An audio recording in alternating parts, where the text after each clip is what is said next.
Hello friends, I'm Pastor Henry of Edgemont UMC, and I want to welcome you to a new video series that we're going to be starting here at Edgemont, and it's called Sermon Extras. You know, one of the challenges there is as a preacher, or really any public speaker, is more often than not when you study something, when you're passionate about something, you get so much information and you want to share as much as you can with people. But with a sermon, or you see this a lot in TED Talks today, you really need to limit the amount of time that you give in one segment. People are not going to, generally speaking, watch a 2.5 hour sermon. Now they'll watch a movie, but not a sermon. That's too long to hear just one person talking. So what happens is a lot of information ends up getting cut out. And in this new Sermon Extras series, I'm going to be sharing some of the things that maybe I referenced in passing in the previous week's sermon, or maybe I really liked it, but at the end of the day it didn't fit with the overall theme and structure of a sermon, so I had to cut that.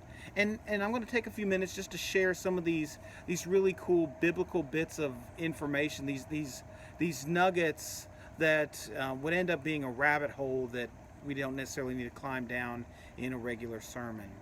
And this last week, we talked about Matthew 18's parable of the unforgiving debtor, which was started in response to Peter, Jesus' disciple Peter, asking Jesus this question. Then Peter came to Jesus and asked, "Lord, how many times shall I forgive my brother or sister who sins against me? Up to 7 times?"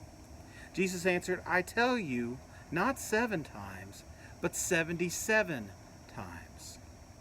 Now, where did Jesus and Peter get those numbers? Now, we know 7 was one of those really important numbers in Jewish history, but it really comes back to Jesus setting out to right one of the initial wrongs of the Bible. This references and reverses what happens in Genesis chapter 4.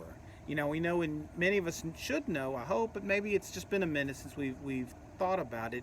In Genesis chapter 4, we get the story of Cain and Abel, Adam and Eve's 2 sons. Cain, the older brother, the farmer; Abel, the younger brother, the herdsman, the shepherd. They both brought their offerings to God, but Cain's was unacceptable while Abel was. So the Lord accepted Abel's and not Cain's.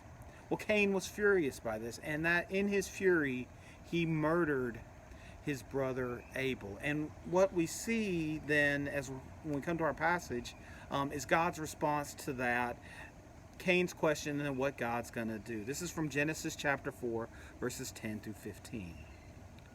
The Lord said, "What have you done? Listen. Your brother's blood cries out to me from the ground. Now you are under a curse and driven from the ground, which opened its mouth to receive your brother's blood from your hand. When you work the ground, it will no longer yield its crops for you. You will be a restless wanderer on the earth." Cain said to the Lord, "My punishment is more than I can bear. Today you are driving me from the land, and I will be hidden from your presence.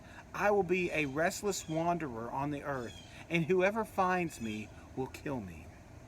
But the Lord said to him, "Not so. Anyone who kills Cain will suffer vengeance 7 times over." Then the Lord put a mark on Cain so that no one who found him would kill him. And Supernatural fans are really glad for this mark of Cain, because that was a couple of fun seasons there. But that's not really what the mark of Cain was. What it was a sign of the vengeance that had now come to mankind, the violence that was there. Later in Genesis chapter 4, we read about Lamech, Cain's descendant, and how he adds to that. So Lamech said to his wives, "Adah and Zillah, listen to me. Wives of Lamech, hear my words. I have killed a man for wounding me, a young man for injuring me.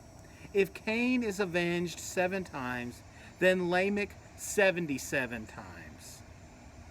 Because, you know, if we're going to do it, we might as well go big, right?